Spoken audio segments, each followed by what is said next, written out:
ऐ अल्लाह, क्या तू ऐसे को खलीफा बनाएगा जो जमीन में जाकर फसाद मचाएगा, जुल्म करेगा, खून नाहक करेगा।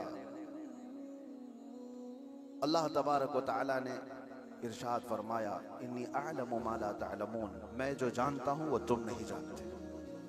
तो फरिश्तों का ये पूछना अल्लाह की बारगाह में कि जमीन में आने के बाद इंसान फसाद मचाएगा, बिल्कुल वो रियल बात थी और आज है। देखा जा रहा है कि जमीन में फसाद मचाने वालों की तादाद बढ़ती चली गई। लेकिन अल्लाह का निज़ाम है, ये दारुल अमल है, दारुल इम्तिहान है कि यहाँ भेजा गया है इंसानों को पावर देकर, ताकत देकर, इख्तियार देकर।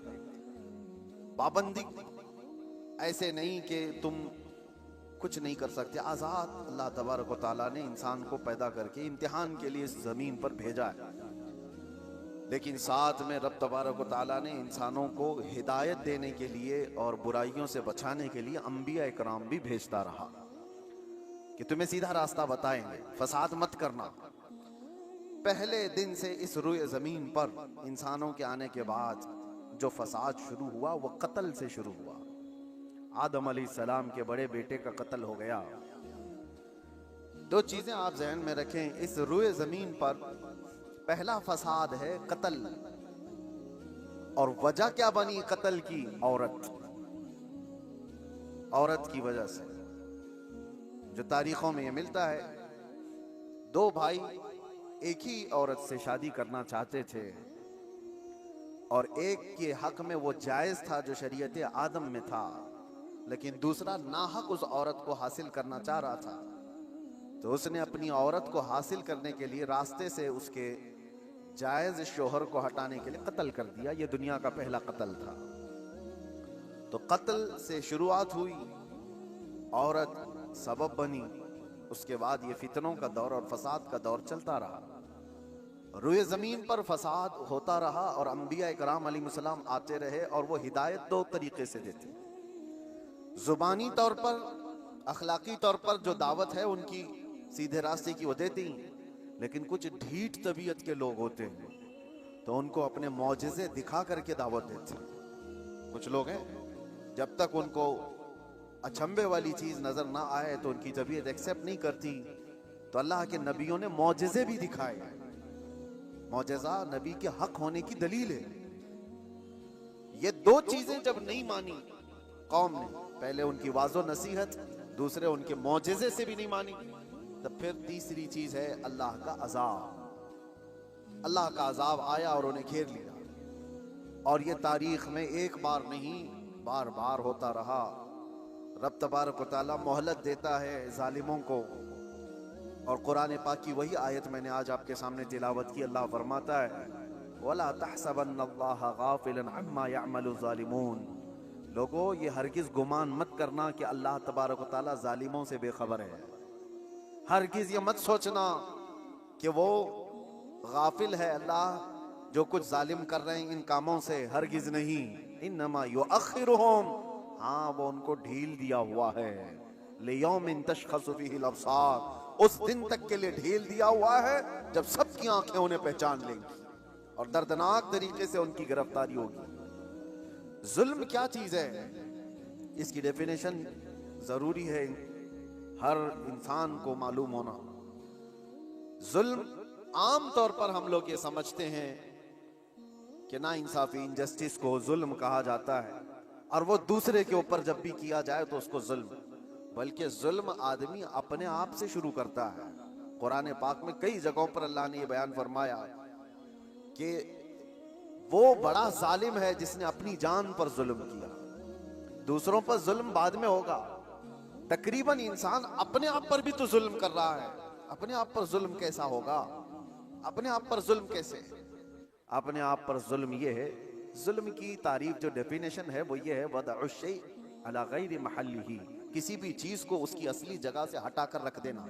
टोपी को अगर कोई पाँव में पहने तो उसकी जगह तो नहीं है। चप्पल को कोई सरों पर रख रहा है तो उसकी जगह तो नहीं है। ये जुल्म है। जिस चीज का जो मकाम है उसको वहां पर रखना ये इंसाफ, और उस चीज से उसे हटा देना ये जुल्म। इसको क्या कहते हैं? जुल्म। किसी भी चीज की असली हैसियत से उसको हटा देना। अब इंसान अपने आप पर जुल्म कैसे कर रहा है? अल्लाह ने तुम्हें अशरफुल मखलूकात बनाया, और अगर तुम अपने आप को जानवर की जगह रख रहे हो तो जुल्म अपने आप पे कर रहे हो। सबसे पहले तुम अपने आप पर जुल्म कर रहे हो। तुम जानवर नहीं, तुम गलाजत नहीं खाते, तुम माँ बहनों के साथ ज़िना नहीं करते, अशरफुल मखलूकात बनाए गए हो। अल्लाह ने तुम्हें अक्ल सलीम अता किया, सूझबूझ की ताकत अता किया, अच्छे बुरे में तमीज करने का सलीका दिया। ये सारी चीजें अल्लाह ने तुम्हें अता की हैं। अगर इनका इस्तेमाल ना करते हुए इंसान अपने आप को गलाजत में डालता है तो गोया कि वो जुल्म अपने आप पर कर रहा है। सबसे पहले उसने अपने आप पर जुल्म किया। जब कभी कोई गुनाहों में मुलव्विस होता है तो कुरान कहता है उसने अपने आप पर जुल्म किया है। इसीलिए तौबा के मुतालिक जब भी फरमाया गया तो यही कहा गया, जिन लोगों ने अपनी जानों पर जुल्म किया है। अपनी जानों पर जुल्म करना आपको लगता होगा हैरत की बात है, कोई आदमी अपने आप पर कैसे जुल्म करेगा? जुल्म का मतलब सिर्फ वही नहीं चाकू छुरी तलवार से मार देना।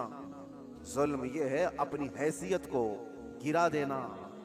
जो मकाम अल्लाह ने तुझे दिया था वो छोड़कर तुम किसी और गलाजत में पड़ गए। ये सबसे पहला जुल्म है जो हमने अपने आप के साथ किया इंसान होने के नाते। दूसरी और एक खास सिफत अल्लाह ताला ने आपको अता किया, आप इंसान होने के साथ साथ उम्मत मोहम्मदिया है। अब स्टेटस बढ़ गया है तुम्हारा, तुम्हारी जगह बढ़ गई है जिस जगह पर अल्लाह ने तुम्हें बयान किया है। कुरान में अल्लाह फरमाता है इंसान तो दुनिया में बहुत बनाए गए, करोड़ों की तादाद, लेकिन कुंतुम खैर उम्मतिन उखरिजत लिन्नास, सारे इंसानों में अल्लाह ने तुमको खैर उम्मत बनाया, सबसे बेहतरीन उम्मत बनाया। तो जो टाइटल अल्लाह ताला ने हमें दिया खैर उम्मत का, उस पर अगर तुम कायम हो तो इंसाफ कर रहे हो अपने आप के साथ, और उस टाइटल से हट करके काम कर रहे हो तो जुल्म किया अपने आप के साथ। हमने अपने आप के साथ जुल्म किया। जुल्म की शुरुआत यहां से होती है, फिर उसके घर में होती है, घर से जुल्म होता है, बीवी पर, बच्चों पर, उनके हुकूक को मार देना ये जुल्म है। उनके हुकूक की तलबी बहनों, भाइयों, माँ बाप, औलाद, और उसके बाद फिर ये जुल्म बढ़ता हुआ पड़ोसियों तक जाता है, पड़ोसियों के साथ जुल्म, फिर उसके बाद मुआशरे में आता है जिसमें वो जी रहा है, मोहल्ले में, और फिर जैसे जैसे उसके मकामात बढ़ते चले गए उसके साथ साथ जुल्म की शाखें भी बढ़ती चली जाती हैं। जुल्म की हजार किस्में हैं, हजार किस्में हैं। मेरे अजीजों एक बात याद रखो, कुरान में अल्लाह ताला ने फरमाया इन्नहु ला युहिब्बुज़ ज़ालिमीन, अल्लाह ताला जालिमों को हरगिज पसंद नहीं करता। जो हद से ज्यादा बढ़ने वाले हैं वो अल्लाह को पसंद नहीं है। लेकिन लोगों ने जुल्म का कॉन्सेप्ट ये बना करके रखा है सिर्फ मार धार कत्ल करने वाला ही जालिम है। जालिम तो घर से भी शुरू हुआ है। घरों में हुकूक तलफी जिसने किया वो जालिम है। जिसने बीवी का हक मार लिया वो जालिम, जिसने माँ बाप का हक अदा नहीं किया वो जालिम, जिसने औलाद का हक अदा नहीं किया वो जालिम, जो अपने भाई बहनों का हक मार कर बैठा वो भी जालिम। ये जुल्म की कई शाखें। और उसके बाद मेरे अजीजों, लोग जब अमली जिंदगी में आगे बढ़ते हैं तो जुल्म कहां कहां है मैं आपको बताऊं। जुल्म इंसान करता कब है? कमजोर आदमी जालिम तो नहीं होता, ये तो सबको पता है, सारे लोग देखते हैं। अगर मिसाल के तौर पर मैं आपको बताऊं, किसी जुर्म में अंधा, लूला, लंगड़ा, ऐसा आदमी, लूला भी है, लंगड़ा भी है, कुछ नहीं, पैर भी नहीं, हाथ भी नहीं, आंख भी नहीं, ऐसे शख्स को कोई पकड़ करके लाए और कहे कि इसने फलां के साथ बहुत जुल्म किया है, मार धाड़ किया है, तो दुनिया हंसेगी कि वो माजूर है, वो क्या कर सकता है। ये तो बात सही है, कमजोर आदमी जुल्म नहीं कर पाता क्योंकि उसके पास वो नहीं है। इसका अपोजिट ये निकलता है कि ताकत जैसी ही आती है इंसान वैसी जुल्म शुरू करता है। ताकत, और ताकत कई किस्म की है, जिस्म की भी ताकत है, माल की भी ताकत है, पावर की भी ताकत है, मनसब की भी ताकत है। और ये तीनों ताकतें जब किसी के ऊपर चढ़ जाती हैं तो फिरौन बनता है। ये तीनों ताकतें जानते हो आप, फिरौन तन्हा 1000 लोगों से लड़ सकता था, और ताकत उसकी जिस्मानी ऐसी थी कि 90 साल तक उसको बुखार भी नहीं आया, कभी सर्दी बुखार भी नहीं, कभी बीमार नहीं हुआ। ये जिस्मानी ताकत। माल की ताकत तो ऐसी कि आधी दुनिया के खजाने उसके थे। और पावर की ताकत ऐसी कि बादशाह आजम बना बैठा था, लोग तो उसके सामने झुकते थे। जब तीन चीजें ऐसी साथ मिल जाती हैं तो फिरौन बनने की कोशिश करता है हर आदमी। आज के दौर में भी मेरे अजीजों, ये तीन चीजें बड़ी आजमाइश के साथ आती हैं कि जुल्म से अपने आप को बचाओ। माजूर आदमी क्या जुल्म करेगा, उसके लिए वो इम्तिहान नहीं है। जो बिस्तर पर पड़ा हुआ है, जिसकी ना जिस्मानी ताकत है, ना माली पैसी ताकत है और ना पावर उसके पास है, ऐसा आदमी क्या जुल्म करेगा? जुल्म वो करता है जिसके पास ताकत हो, और ताकत वाले के साथ इम्तिहान भी ज्यादा है। अजीजा ने गिरामी वकार, आज हम देख रहे हैं ताकत तीन किस्म की मैंने बताया। सबसे पहले मैं शुरुआत करता हूं जिस्मानी ताकत। जिस्मानी ताकत जब किसी के पास हो तो सबसे पहले वो मुक्का आजमाई की कोशिश करता है, हर एक पर देखता है मेरा मुक्का कितना तेज लगता है। वो ट्रायल शुरू कर चुका है। बॉडी बनाने के साथ ही उसको चाहिए ये कि किसी पर एक थप्पड़ लगा करके देख लूं कितना तेज लगता है। उसकी जिस्मानी ताकत का वह इस्तेमाल शुरू कर चुका है। मैं आपको बताऊं, जिस्मानी ताकत में मेरे अजीजों हैदर कर्रार को कौन पहुंच सकता है? जो शेरे खुदा, फातह खैबर, मुश्किल कुशा सैयदना अली इब्न अबी तालिब कररमल्लाहु वजहुल करीम, उस जमाने के 40 सहाबा जो दरवाजा उठा नहीं पा रहे थे, तन्हा हजरत अली ने एक हाथ से उठाकर फेंक दिया था। जिनकी ताकत का यह अंदाजा करो, हैदर कर्रार की जिस्मानी ताकत को सारी ये सब नहीं पहुंच सकते काजू बादाम वाले। लेकिन एक जंग के मौके पर मौला अली शेर खुदा रदी अल्लाह तआला अन्हु लड़ रहे हैं और सामने जो मुकाबिल में पहलवान था, अचानक उसको ऐसा पछाड़ दिया कि उसके सीने पर चढ़कर खड़े हो गए। अब हैदर कर्रार के शिकंजे में जो आ जाए, अरे वो शेर नर है जिनकी मां ने ही नाम हैदर रखा हो। जैसे ही वो पंजे में आया, क्या करता, कसमसाया, फड़फड़ाया, लेकिन उसने एक काम क्या किया, आपके मुंह पर थूक दिया। थूक दिया। जाहिर सी बात है, लास्ट मोमेंट पे आदमी ये कोशिश करता है कि मैं मर ही रहा हूं तो सामने वाले को कुछ करके चला जाऊं। उसने थूक दिया। ऐसी मोमेंट पर ताकतवर का गुस्सा डबल हो जाता है।